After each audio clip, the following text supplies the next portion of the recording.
Hello friends, आप सभी का स्वागत है बिहार एसएससी के इस यूट्यूब चैनल पर। आज की इस वीडियो में हम लोग आरपीएफ कांस्टेबल का एग्जाम हुआ था प्रीवियस ईयर में, उसी के प्रश्न को देखने वाले हैं। यह डिटेल वाला वीडियो होगा जिसमें हम लोग इससे संबंधित क्वेश्चन को भी देखेंगे। तो यह एग्जाम हुआ था 17 जनवरी 2019 का हुआ था, उसी का यह प्रश्न इस वीडियो में रहने वाला है। तो चलिए आज का क्लास शुरू करते हैं। आज का पहला क्वेश्चन को देखते हैं और इसे डिटेल में हम लोग समझने का प्रयास भी करेंगे और इससे संबंधित इसमें क्वेश्चन भी दिया गया है, जैसे आप देख सकते हैं। और इसके पहले भी हमने प्रीवियस ईयर करवाया था, उसमें डायरेक्टली क्वेश्चन था। तो हमने सोचा कि इसको मतलब डिटेल में भी फिर से करवाया जाए। यदि आपका इस वीडियो पे सपोर्ट ठीक ठाक रहा और आप कमेंट करते हैं तो इस चीज़ को रेगुलर ज़रूर रखेंगे। इसके अलावा आरपीएफ एसआई का भी डिटेल वाला वीडियो यदि आप कहते हैं तो उसका भी जल्द ही आने वाला है। बस आपका इस वीडियो पे सपोर्ट अच्छा रहना चाहिए। चलिए आज का पहला क्वेश्चन है कि निम्नलिखित में से कौन सा सबसे कम भूभाग वाला क्षेत्र सबसे कम भूभाग है। तो ये ऑस्ट्रेलिया हो जाएगा। ऑप्शन नंबर इसका बी से हो जाएगा।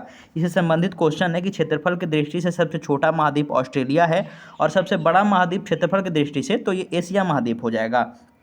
और इसे आगे दिया गया है कि महाद्वीप का क्षेत्रफल अवरोही क्रम पूछ रहा है। तो पहले एशिया हो जाएगा। अवरोही कहने का मतलब बड़ा से छोटा की ओर, तो ये घटते क्रम हो जाएगा। एशिया, अफ्रीका, उत्तरी अमेरिका और दक्षिणी अमेरिका, अंटार्कटिका, यूरोप और ऑस्ट्रेलिया हो जाएगा। ये क्षेत्रफल की दृष्टि से है। और इसके आगे दिया गया है कि जनसंख्या की दृष्टि से अवरोही क्रम पूछ रहा है।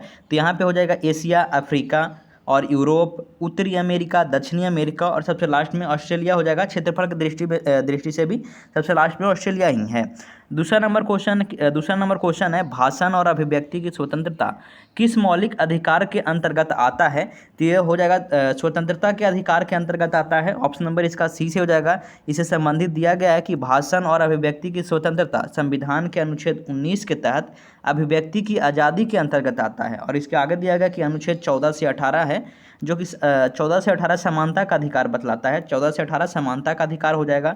18 से 25 धार्मिक स्वतंत्रता का अधिकार है, माफ़ी चाहते हैं, 25 से 28 धार्मिक स्वतंत्रता हो जाएगा। और अनुच्छेद 32 में संवैधानिक उपचारों का अधिकार बतलाया गया है।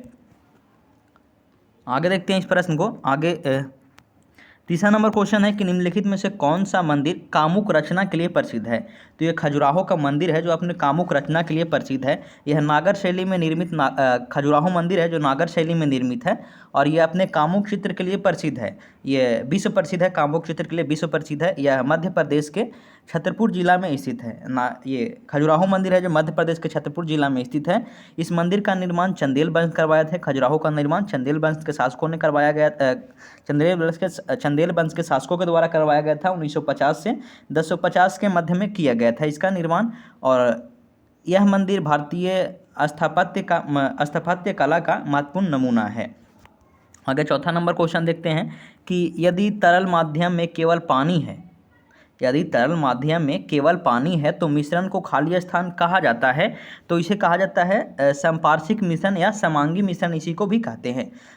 संपार्श्विक मिश्रण या समांगी मिश्रण एक ऐसा मिश्रण है जो आप सीधा समझ सकते हैं। यहाँ से देखिए, जिनमें अवयवों कणों को अलग नहीं देखा जा सके उसे समांगी मिश्रण कह सकते हैं। मतलब समांगी मिश्रण कहने का मतलब कि आप उसमें चीनी में पानी और चीनी को घोले तो उसमें नहीं दिखाई पड़ता है, तो ये समांगी मिश्रण हो गया। देखिए यहाँ पे जैसे बताया गया है कि जिनकी अवयवी कणों को अलग अलग नहीं देखा जा सकता है, जैसे जल में नमक का विलयन, ये कौन सा विलयन हो जाएगा। तो ये समांगी विलयन हो जाएगा, संपार्श्विक विलयन हो जाएगा। इसके आगे विषमांगी मिश्रण को बताया गया है, जिसमें इसमें बताया गया कि जिनकी अवयवी कणों को अलग अलग देखा जा सकता है, जैसे तेल और पानी का मिश्रण, इन दोनों को अलग अलग देखा जा सकता है, तो ये विषमांगी मिश्रण हो जाएगा। चौथा नंबर क्वेश्चन को देखते हैं। अगला क्वेश्चन को देखते हैं हम लोग। पाँचवा नंबर क्वेश्चन है कि भारत का अधिकांश भाग पर किस मिट्टी से ढका हुआ है। तो जलोढ़ मिट्टी से ढका हुआ है। भारत का अधिकांश भाग किस मिट्टी से ढका हुआ है। जलोढ़ मिट्टी से ढका हुआ है। तो भारत का अधिकांश भाग भारत का अधिकांश भाग पर जलोढ़ मिट्टी पाया जाता है। यह अत्यंत उपजाऊ होता है। जलोढ़ मिट्टी या कछारी मिट्टी भी इसे कहा जाता है। जलोढ़ मिट्टी को कछारी मिट्टी भी कहा जाता है। यह भारत के लगभग 43% भाग पर पाया जाता है जलोढ़ मिट्टी। और यह मिट्टी सतलुज, गंगा, यमुना, घग्गर, गंडक नदी और इनकी सहायक नदियों द्वारा लाई जाती है। इसमें काकड़ नहीं पाया जाता है। ये जलोढ़ मिट्टी में काकड़ नहीं पाया जाता है। भारत के लगभग 43% क्षेत्रफल पर जलोढ़ मिट्टी का मतलब कब्जा है, कह सकते हैं कि पाया जाता है। यह अत्यंत उपजाऊ होता है, इसे जलोढ़ मिट्टी को कछारी मिट्टी भी कहा जाता है। छठा नंबर क्वेश्चन देखते हैं कि निम्नलिखित में से कौन सा विकल्प कबड्डी खेल से संबंधित है। तो फीफा भी है, पर ये ऑप्शन के हिसाब से ये ऑप्शन नंबर इसका ए हो जाएगा। देखिए KAFI का पूर्ण रूप एम्योचर कबड्डी फेडरेशन ऑफ इंडिया हो जाएगा, जो कबड्डी खेल के संबंधित नियमों नियामक संस्था है, माफी चाहते हैं, नियामक कबड्डी खेल से नियामक संस्था है, संबंधित नियामक संस्था है। और इसकी स्थापना 1973 में की गई थी। इसका मुख्यालय जयपुर में है। यद्यपि यहाँ पे देखिएगा, यद्यपि फीफा का संबंध फुटबॉल से है और BCCI का संबंध क्रिकेट से है, यानी ये दोनों हो सकता है। 7वां नंबर क्वेश्चन है कि भारतीय राष्ट्रीय कांग्रेस का स्थापना कब हुआ था? तो 1885 हो जाएगा। भारतीय राष्ट्रीय कांग्रेस का स्थापना 28 दिसंबर 1885 को हुआ था। इसके संस्थापक A.O. ह्यूम, दादा भाई नौरोजी आदि सदस्य शामिल थे। इसके प्रथम अध्यक्ष पूछे तो व्योमेश चंद्र बनर्जी प्रथम अधिवेशन के अध्यक्ष चुने गए थे। कांग्रेस के पहले सत्र में सभी प्रांतों के 72 प्रतिनिधियों ने भाग लिया था। 23 नंबर क्वेश्चन है कि निम्नलिखित में से कौन एक आणविक अखंड है?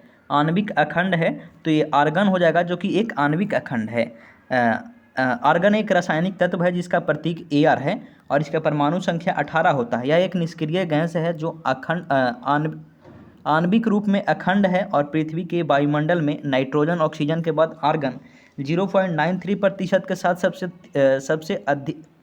तीसरी सबसे अधिक मात्रा की गैस है आर्गन।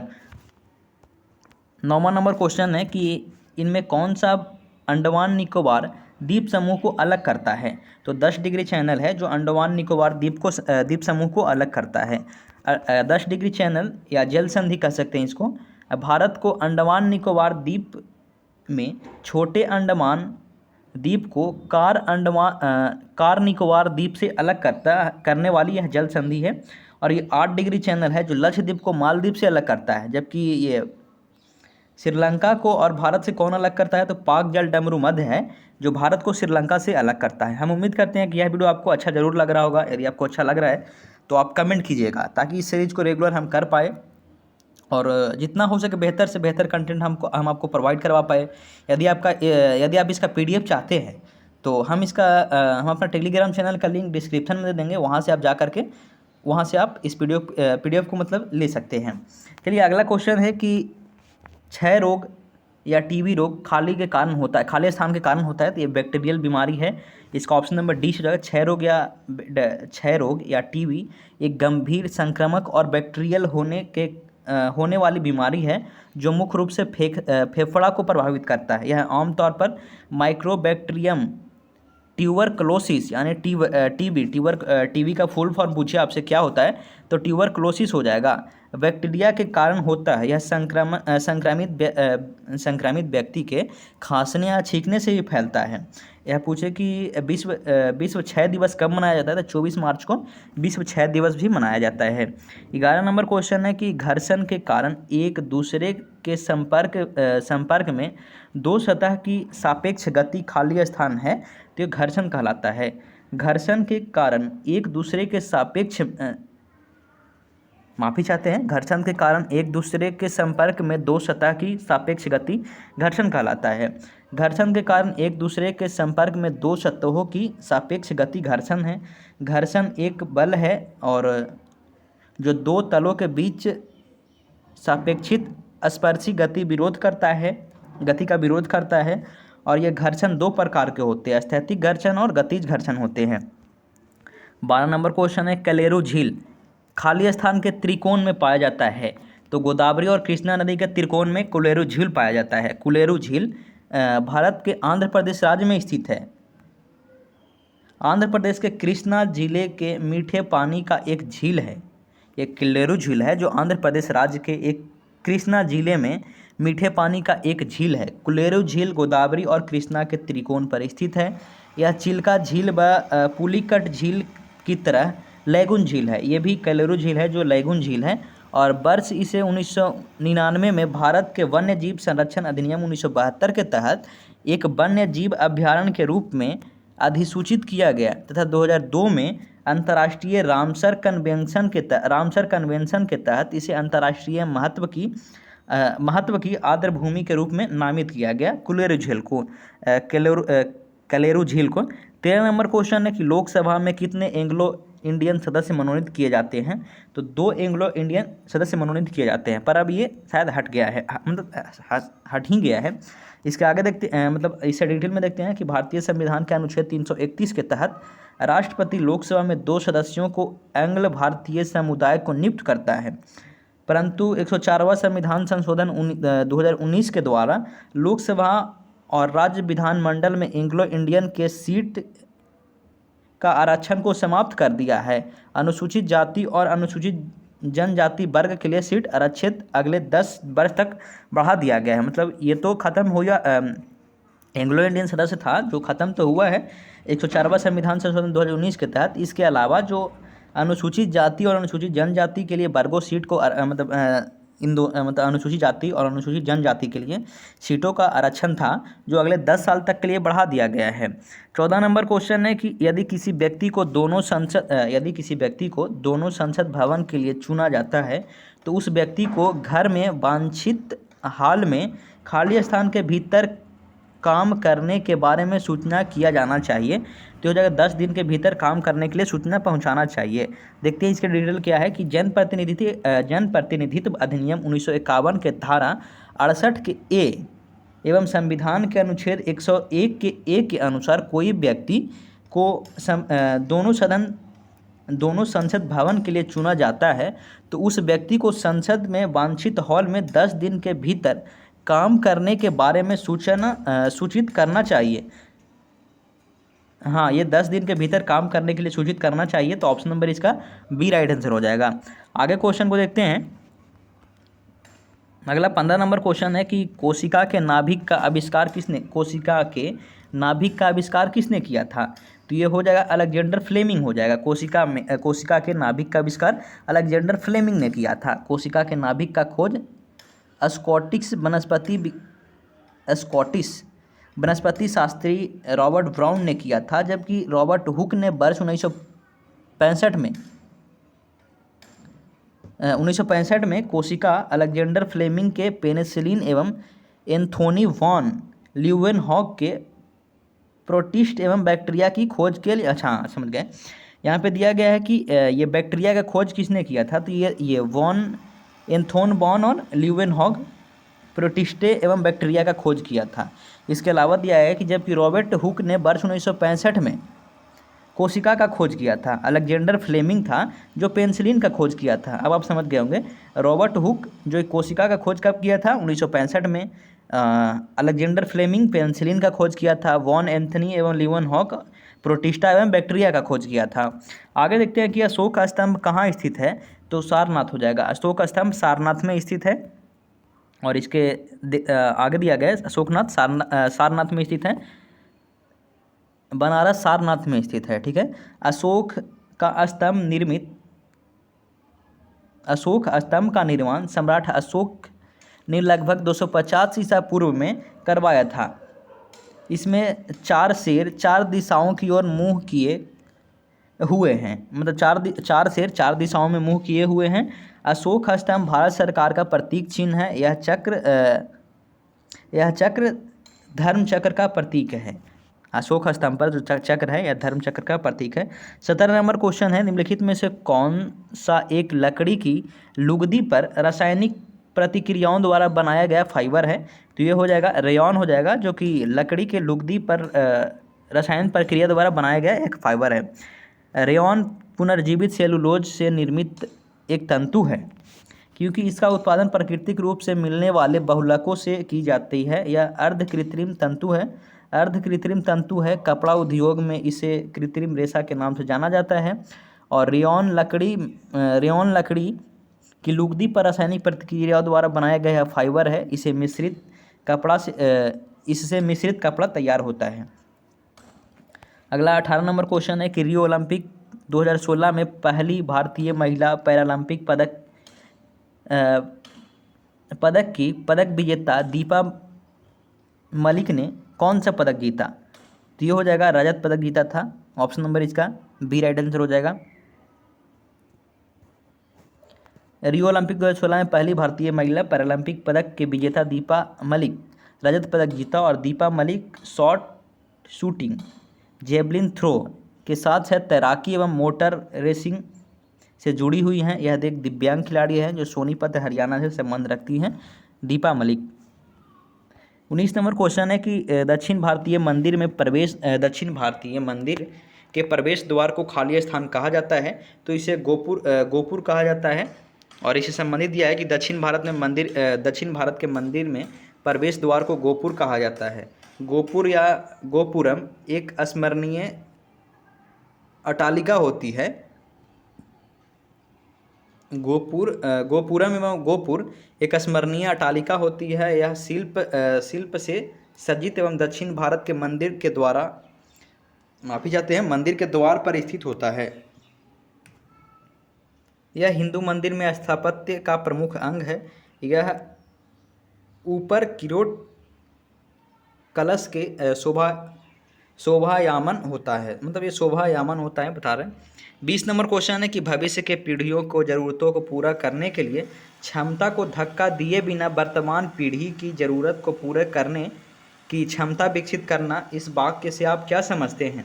कह रहा है कि भविष्य के पीढ़ियों को ज़रूरत को पूरा करने के लिए क्षमता को धक्का दिए बिना वर्तमान पीढ़ी की ज़रूरतों को पूरा करने की क्षमता विकसित करना, इस वाक्य से आप क्या समझते हैं? तो ये हो जाएगा सतत विकास इसको कहते हैं। ऑप्शन नंबर इसका बी राइट आंसर हो जाएगा। संधारणीय विकास तथा संधारणीय विकास या सतत विकास पर्यावरण एवं विकास पर विश्व आयोग की रिपोर्ट के अनुसार एक अस्थायी विकास है। आगे है कि जिसके अंतर्गत भावी पीढ़ियों की आवश्यकताओं की पूर्ति करने की क्षमता को समझौता किए बिना बगैर वर्तमान पीढ़ी की आवश्यकताओं की पूर्ति किया जाता है। इसका अर्थ पर्यावरण सुरक्षा के साथ साथ विकास को बढ़ावा देना है। मतलब इसका अर्थ पूछ रहा है, तो इसका अर्थ हो जाएगा कि इसका अर्थ है कि पर्यावरण सुरक्षा के साथ साथ विकास को बढ़ावा देना होता है। अगला है 21 नंबर क्वेश्चन है कि सापेक्ष घनत्व इकाई है सापेक्ष घनत्व का क्या इकाई है? तो इसका कोई इकाई नहीं होता है। किसी वस्तु के सापेक्ष घनत्व या विशिष्ट घनत्व इसके घनत्व के किसी संदर्भ पदार्थ के घनत्व के भाग देने पर प्राप्त होता है। प्रायः दूसरे पदार्थ का घनत्व जल के घनत्व के सापेक्ष व्यक्त किया जाता है। सापेक्ष घनत्व इकाई रहित है। सीधा आप समझ सकते हैं, इन वाक्यों के समझे बिना आप समझ सकते हैं कि सापेक्ष घनत्व की कोई इकाई नहीं होता है। और घनत्व का ऐसा ही मात्रक पूछे तो हो जाएगा किलो प्रति मीटर स्क्वायर, ये क्यों हो जाएगा, घनत्व का इकाई पूछे तो। लेकिन सापेक्ष घनत्व की कोई इकाई नहीं होता है। 22 नंबर क्वेश्चन है निम्नलिखित में से किस लोकप्रिय सुल्तान ने अलाई दरवाज़ा का निर्माण किया था? तो ये हो जाएगा अलाउद्दीन खिलजी ने अलाई दरवाज़ा का निर्माण किया था। अलाई दरवाज़ा का निर्माण अलाउद्दीन खिलजी के द्वारा करवाया गया था। इसे खिलजी ने लगभग 1311 में लाल बलुआ पत्थर संयुक्त सामग्री से बनाया था। अलाउद्दीन खिलजी दिल्ली सल्तनत के खिलजी वंश का दूसरा शासक था। खिलजी वंश का शासनकाल 1990 से लेकर 1320 तक था। यह वीडियो थोड़ा लंबा हो सकता है, इसलिए आप इस वीडियो को ध्यान ज़रूर देखिएगा। और बनाने में बहुत मेहनत लग रहा है, तो आप इसे इग्नोर मत कीजिएगा। आप इस वीडियो को ज़रूर देखिएगा पूरा ध्यान से, और हो सके तो आप इस वीडियो को शेयर ज़रूर कीजिएगा, ताकि मतलब आपके इस वीडियो पर रिस्पॉन्स देख करके ही हम आगे के मतलब जो भी वीडियो होगा उस पर हम निर्णय ले पाएंगे। और कमेंट आप ज़रूर बताइएगा यह सीरीज आपको कैसा लग रहा था। समझ सकते हैं अभी वीडियो कितना हो गया है, 18 मिनट में, या नहीं समझ सकते 20 मिनट का हो गया है। अभी तक 23 क्वेश्चन हुआ है। हम जितना अधिक से अधिक क्वेश्चन का रिवीजन करना हमारा मकसद होता है, तो हम जितना मतलब जल्दी करवा सके हम इस चीज़ का ध्यान में रख रहे हैं। अगला है कि बर्फ़ का गलनांक कितना होता है? तो बर्फ़ का गलनांक 273.15 केल्विन हो जाएगा। बर्फ़ का गलनांक 273.15 केल्विन होता है। गलनांक वह तापमान है जिस पर एक पदार्थ अपनी आवश्यकताओं को ठोस द्रव्य में बदल देता है। ठोस द्रव्य में बदल देता है, जबकि केवल 0 डिग्री तापमान पर यह केल्विन में यही 273 केल्विन के बराबर होता है। मतलब 0 डिग्री केल्विन में पूछे तापमान, तो ये 273 के बराबर होता है। केल्विन तापमान का ऐसा ही मात्रक है। 24 नंबर क्वेश्चन है कि निम्नलिखित में से कौन सा दुनिया का सबसे बड़ा झरना है? तो ये हो जाएगा एंजल फॉल्स हो जाएगा, जो कि दुनिया का सबसे बड़ा झरना हो जाएगा। एंजल फॉल्स दुनिया का सबसे बड़ा झरना या जलप्रपात इसको कह सकते हैं। यह वेनेजुएला दक्षिणी अमेरिका में है। ये ओरिनोक की सहायक नदी है। ओरिनोको की सहायता नदी है। कैराओ नदी की सहायक नदी चूरना नदी है। कैराओ नदी की सहायक नदी चूरन नदी है। चूरन नदी पर स्थित है। इसकी ऊंचाई लगभग 979 मीटर है और गहराई 807 मीटर है। कुंचिकल झरना भारत का सबसे ऊंचाई से गिरने वाला झरना या जलप्रपात है। यह कर्नाटक में स्थित है। अगला क्वेश्चन है 25 नंबर क्वेश्चन है कि सत्यमेव जयते किस उपनिषद में है। सत्यमेव जयते की माफी चाहते सत्यमेव जयते है जो किस उपनिषद में है, यानी लिया गया है उससे, तो ये मुंडको उपनिषद हो जाएगा, जो कि भारत का एक राष्ट्रीय आदर्श वाक्य है। यह लगभग यह भारत के राष्ट्रीय प्रतीक के नीचे देवनागरी लिपि में अंकित होता है। यह मुंडको उपनिषद से लिया गया है, जो अथर्ववेद के मंत्र भाग के अंतर्गत यह आता है। अगला 26 नंबर क्वेश्चन है। 26 नंबर क्वेश्चन है ओलंपिक पदक विजेता सुशील कुमार किस खेल से संबंधित है। तो ये हो जाएगा कुश्ती से संबंधित है। सुशील कुमार कुश्ती के ओलंपिक पदक जीते हैं, मतलब विजेता समझ सकते हैं। इन्होंने 2012 में लंदन ओलंपिक में रजत पदक जीता और यह कुश्ती से संबंधित है। 2009 में राजीव गांधी खेल रत्न पुरस्कार, जो कि वर्तमान में मेजर ध्यानचंद खेल रत्न पुरस्कार से सम्मानित भी किए गए हैं। अगला है 27 नंबर क्वेश्चन, नर्मदा नदी किस स्थल से निकलती है। नर्मदा नदी किस स्थल से निकलती है। तो ये अमरकंटक की पहाड़ियों से निकलती है। नर्मदा नदी का उद्गम स्थल मध्य प्रदेश के निकट अनूपपुर जिला में विंध्याचल एवं सतपुड़ा श्रेणी के पूर्वी संधि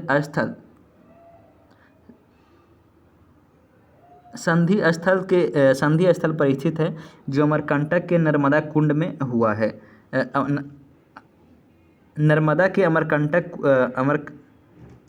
अमरकंटक के नर्मदा कुंड से इसका मतलब उत्पन्न हुआ है और यह भारत के 5वीं सबसे बड़ी नदी, जो पश्चिम की ओर बहने वाली सबसे लंबी नदी है। नर्मदा नदी मध्य प्रदेश, महाराष्ट्र व गुजरात में बहती है और ये अरब सागर में जाकर गिर जाती है। 28 नंबर क्वेश्चन, निम्नलिखित में से कौन सा शहर दुनिया का सबसे, एक चीज़ और आप बताइएगा कि इस सीरीज को मतलब 20-20 मिनट करके 25-25 क्वेश्चन को 2 वीडियो में कवर किया जाए या एक वीडियो में ही 50 क्वेश्चन को कवर किया जाए, ताकि ये लंबा ना हो। इसलिए हम सोच रहे हैं कि इसको 2 वीडियो में कवर किया जाए।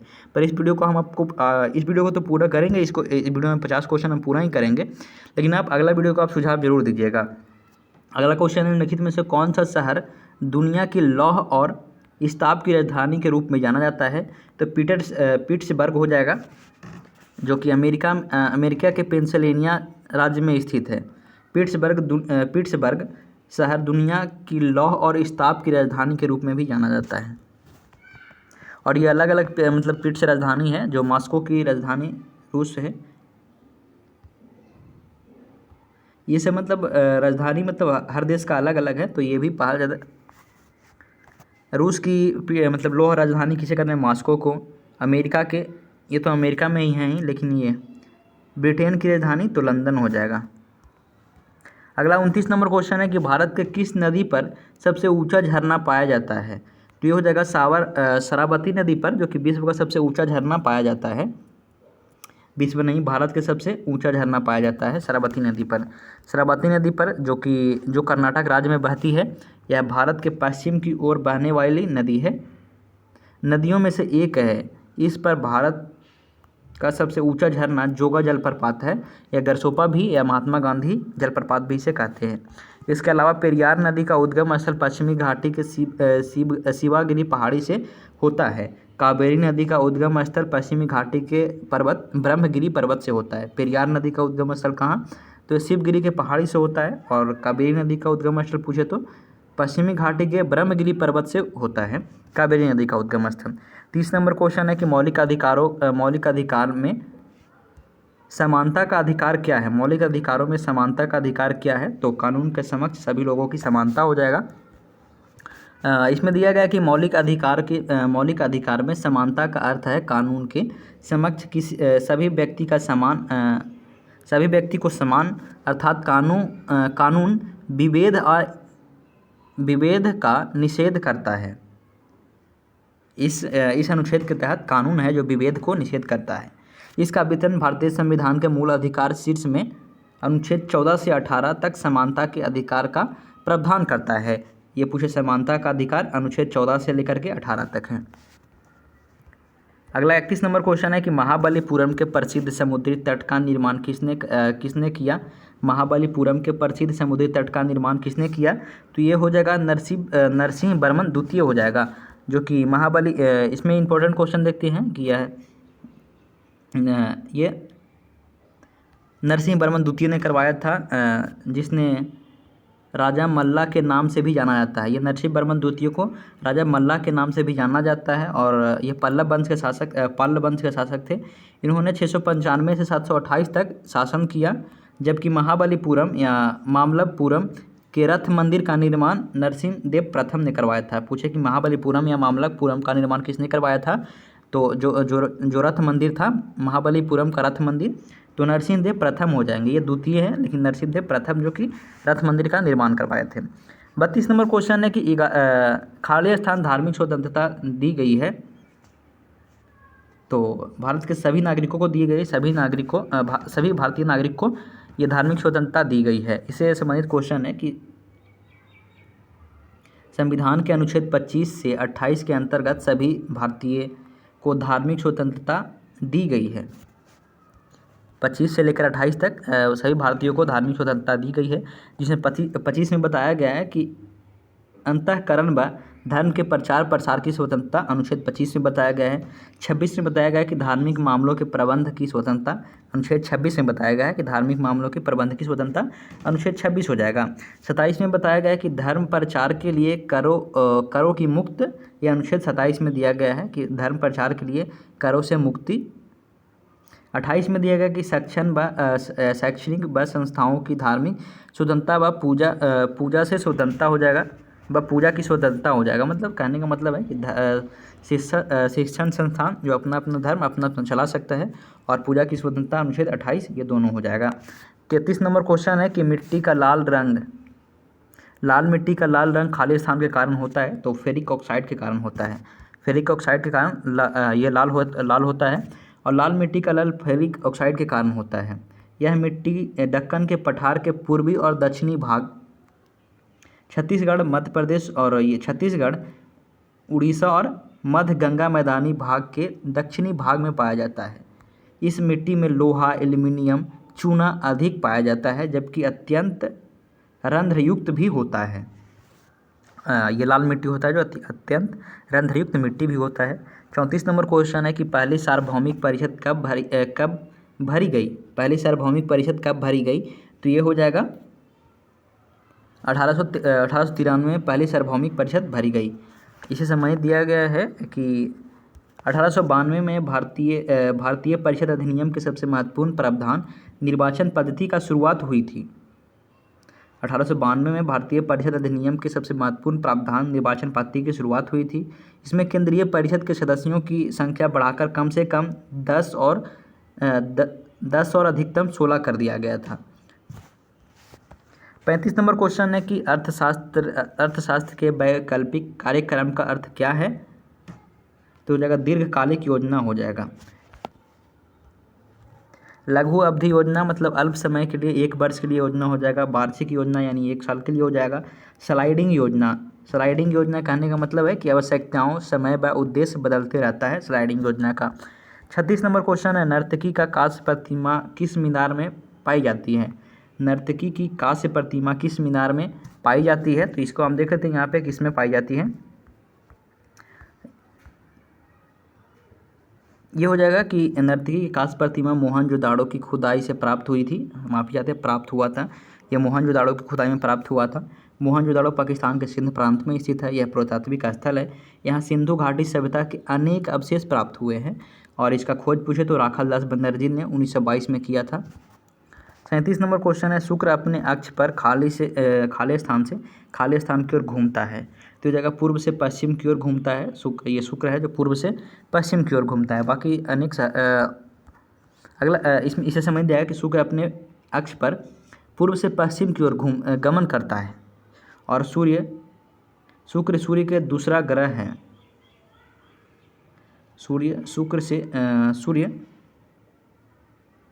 से दूसरा ग्रह, हाँ मतलब ये दूरी को बता रहा है कि शुक्र है जो सूर्य से दूसरा ग्रह है और ये लगभग 224.27 दिन पृथ्वी दिन से सूर्य का परिक्रमा करता है। ये क्या दिया गया है कि इसको आप छोड़ ही दे, परिक्रमा करता है सूर्योदय से पहले या सूर्यास्त के बाद, यह थोड़ी समय के लिए दिखाई देता है। कौन? ये शुक्र है जो इसलिए इसे भोर का तारा या शाम के तारा भी कहा जाता है। वायुमंडल में 4 स्थलीय ग्रह या सघनतम ग्रह है। कहने का मतलब है भोर का तारा किसे कहा जाता है और सुबह शाम का तारा, भोर का तारा ये शुक्र को ही कहा जाता है। क्योंकि ये इसलिए कहा जाता है क्योंकि सूर्यास्त से पहले और सूर्योदय के बाद भी थोड़े समय तक यह दिखाई देता है। 38 नंबर क्वेश्चन है कि धर्मनिरपेक्ष राज्य का क्या अर्थ है? धर्मनिरपेक्ष राज्य का क्या अर्थ है? तो हो जाएगा कि धर्मनिरपेक्ष राज्य का क्या अर्थ है? तो ये सुरक्षित हो जाएगा ऑप्शन का हिसाब ससुरक्षित।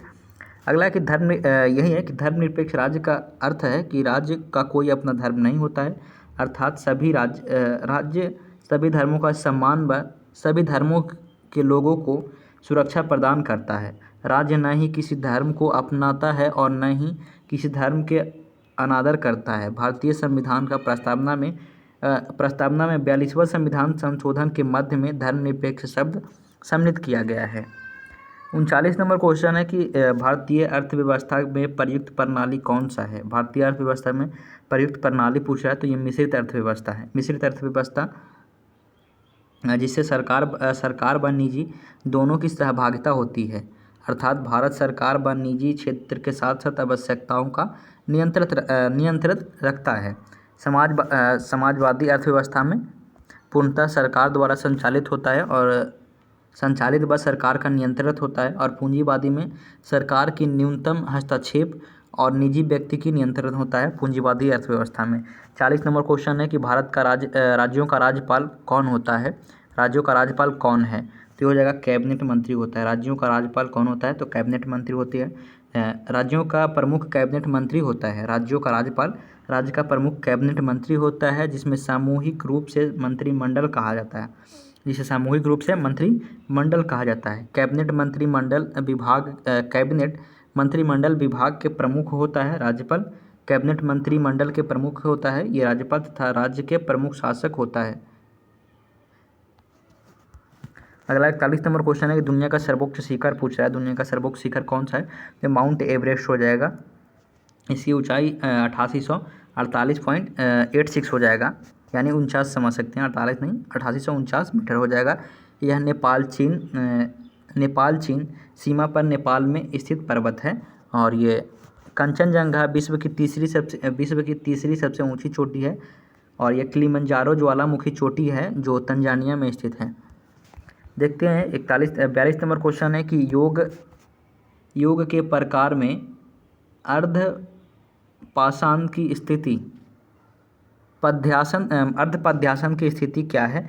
तो ये हो जाएगा आधा तिल्ली हो जाएगा, हाफ लोटस, आधा तिल्ली, माफ़ी चाहते हैं आधा तिल्ली, हम इसको बार बार आधा लिल्ली है यह पद्यासन की स्थिति है।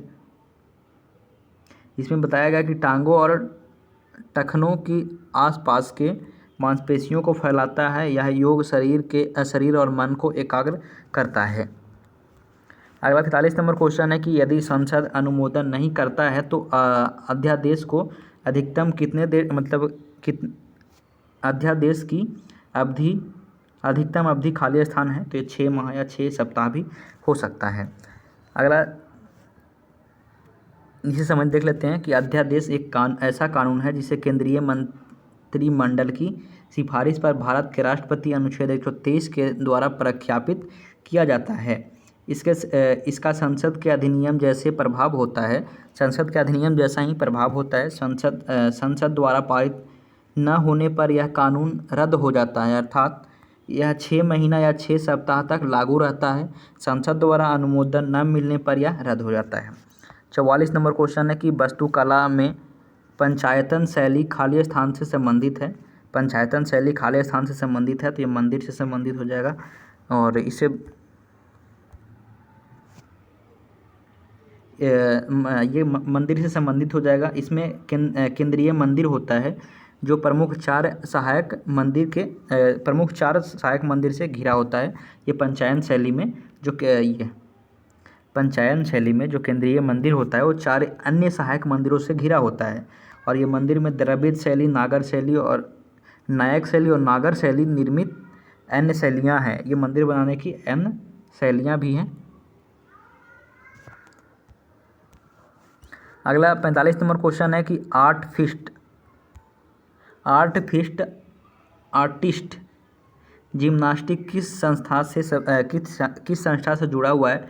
तो विश्व चैलेंज कप से जुड़ा हुआ है। अगला है, इसमें ज़्यादा कुछ है नहीं। अगला क्वेश्चन देखते हैं कि राज्य परिषद को खाली स्थान कहा जाता है। राज्य परिषद को खाली स्थान कहा जाता है तो राज्यों का परिषद कहा जाता है। राज्य परिषद को राज्यों का परिषद कहा जाता है। सरकार ने केंद्र व राज्यों के बीच वर्तमान व्यवस्थाओं के कार्यकारण के समीक्षा के लिए 1988 में सरकारीय आयोग का गठन किया गया। आयोग के सिफारिश पर संविधान के अनुच्छेद 263 के तहत अंतर्राष्ट्रीय परिषद का गठन प्रावधान किया गया। इस परिषद का अध्यक्ष भारत का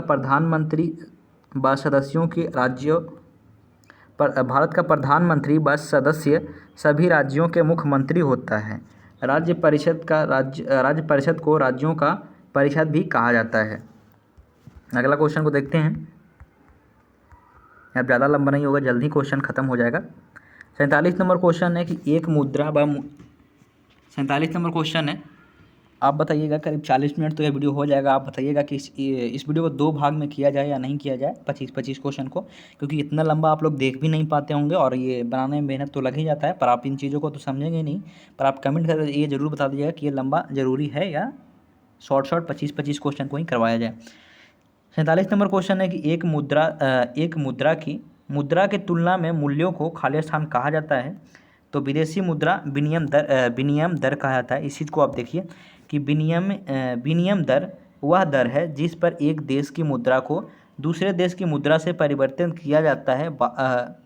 वास्तव में किसी देश की मुद्रा का मूल्य जानने के लिए उसे किसी दूसरी मुद्रा के मूल्य को व्यक्त करना होता है, जो विनिमय दर के माध्यम के संदर्भ से है। 48 नंबर क्वेश्चन है कि राइडर कप किस खेल से संबंधित है? राइडर कप किस खेल से संबंधित है? तो ये हो जाएगा कबड्डी से हो जाएगा। आपका कमेंट का इंतजार रहेगा क्योंकि ये वीडियो बनाने में बहुत ही मेहनत लगता है। अगला 49 नंबर क्वेश्चन है कि खजुराहो के कंदरिया महादेव मंदिर भगवान खाली स्थान को समर्पित है। तो ये शंकर भगवान को समर्पित है। खजुराहो के मंदिर का सबसे विशाल कंदरिया महादेव मंदिर है जो मूलतः भगवान शिव को समर्पित है। मंदिर का निर्माण 1999 ईसा पूर्व में राजा धंगदेव चंदेल ने करवाया था। स्थानीय लोकमत के अनुसार कंदरिया महादेव मंदिर का नामकरण भगवान शिव ने एक नाम कंदपी के नाम पर रखा गया था। इसमें भगवान शिव का आध्यात्मिक निवास भी कहा जाता है। इसमें भगवान शिव का आध्यात्मिक निवास भी कहा जाता है। 50 नंबर क्वेश्चन है कि वित्तीय सहायता खाली स्थान द्वारा नियंत्रित की जाती है। तो ये हो जाएगा रिजर्व बैंक के द्वारा नियंत्रित किया जाता है। रिजर्व बैंक की स्थापना पूछे तो 1 अप्रैल 1935 को हो जाएगा, जो मुद्रा के मौद्रिक और वित्तीय नियंत्रण आरबीआई का मुख्य कार्य है। यह देश के मौद्रिक नीति का निर्धारण एवं विनिमय दर को नियंत्रित होता है, मतलब यही नियंत्रित करता है। इसे बैंकों का बैंक भी कहा जाता है। साख का नियंत्रण कर देश की मुद्रा की मांग व पूर्ति को संतुलन करता है। यही साख के नियंत्रण, यानी जितना भी बैंक है उसका नियंत्रण कौन करता है? तो आरबीआई हो जाएगा। और बैंकों का बैंक भी इसी को कहा जाता है और ये सब पर नियंत्रित करता है। और संतुलन स्थापित करने वाला रिजर्व बैंक का मुख्य उद्देश्य है। बैंकों में संतुलन भी यही स्थापित करता है। और यहाँ से रीजनिंग का प्रश्न शुरू होता है। तो यदि आपका इसका पीडीएफ चाहिए तो आप टेलीग्राम पे जाइएगा, लिंक है वहाँ से। कुछ वीडियो अपलोड होने के बाद कुछ समय के बाद यह पीडीएफ डाल दिया जाएगा। यदि आप ये भी चाहते हैं कि सीरीज़ रेगुलर रहे तो आप कमेंट करके बताते रहिएगा कि यह सीरीज़ मतलब कैसा लग रहा है। और ये सबसे ज़रूरी चीज़ तो ये है कि आप पहले इस चीज़ को बताइए कि ये 25-25 क्वेश्चन का वीडियो आना चाहिए या टोटल 50 क्वेश्चन का ही वीडियो आना चाहिए।